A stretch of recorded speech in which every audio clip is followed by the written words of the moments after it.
up sights, and the coyote was not there. Not until he had sat up, rifle in hand, did he see the coyote sitting in another place, looking exactly as before. This time he made a snapshot of it, and the dirt jumped where the mark had been, but the animal had disappeared.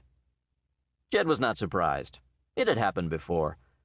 Only one scare was generally enough for one coyote. This time he was surely gone for good. A faint sift of snow was beginning to settle, and Jed, who had made almost a fetish of his rifle, wrapped the weapon in a blanket. When this was done and the stake turned, the coyote appeared again. The wolf hunter took a better look at him. Meanly small, foolishly furry, with the usual slanting, close-set eyes. Some coyotes have a wrinkle between the eyes, giving them a sharp look, and this one had that.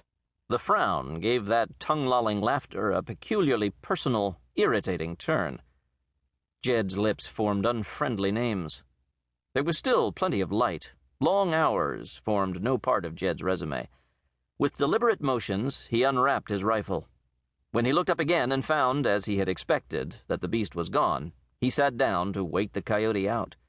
The long minutes passed. The steak, scorched, was jerked off the fire and slowly cooled to rigidity. Jed sat twisting his neck, watching for the coyote to reappear. Dusk settled with the snow that was frosting his sheepskin collar. It was almost too dark for a shot when he decided that the coyote was gone for good. He thumbed his nose in two directions. "Go to hell!" he shouted, so that Hay, the indeterminate horse, raised a simple head. He wrapped the rifle in the blanket once more. When he raised his eyes, there sat the coyote, scarcely 50 yards away.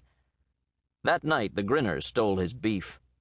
All the next day the coyote followed him, not pointedly, but casually, as if merely trotting about its business. Twice Jed fired at it. As he slowly scattered his baits, he was thinking that he would pick up the ears of that coyote on his next round. During the night, a coyote howled surprisingly close to the ashes of his fire, a shrill, yammering, nickering skirl of sound fit for 12 animals of that size. Yep, yep, yep, yep,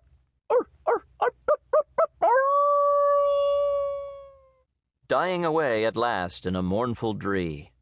And in the morning, when he found that his saddlebags had been dragged off, rifled, and their non-edible contents defiled, the same meanly sized, over-furry coyote was sitting in a hummock 200 yards away, his tongue lolling in that foxy laughter. "You damn grinner," Jed shouted. "I'll fix your clockworks for that." From then on, he thought of the coyote as he instead of it. At his next camp, he poisoned a bit of meat and left it close by his dead fire, and took care that nothing else stealable was left around. Daybreak showed the bait gone, but the coyote in the middle distance, scratching fleas. Jed was mystified and exasperated.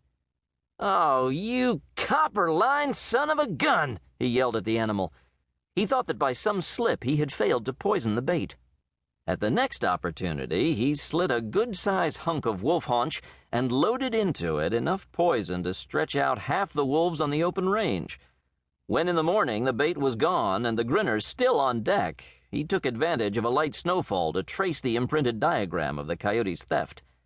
He found the remains of his bait skillfully nibbled, but with the heavy drench of poison untouched. Jed grunted.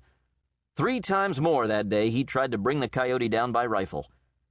So it went for another week, while Jed's circling carried him from the slopes to the flats and back to the rock-bound slopes again. Soon after midday, he would begin looking for a good place to camp. Unless he was seeking water, the prairie was a vast blank, with no point of focus, no logical place to stop. This induced an indecision that used up most of his afternoon. But once the fire was built, all that was changed. His fire had a way of seeming the center of the universe, a permanent living thing that had always been destined to be just there. It was a bright landmark, reducing everything to relationship with itself. And by the time the darkness had closed in about the fire, the grinning coyote was there. Jed got so he paid no attention to him. After all, he was not trying to get all the coyote ears in the world, only the easy ones. If the grinner didn't want his baits, Jed didn't give a whoop. Thus the wolf hunter and the coyote, along with that unconsidered horse, slowly trailed a great circle and got back to the place where the grinner had first baffled Jed's gun. Now a new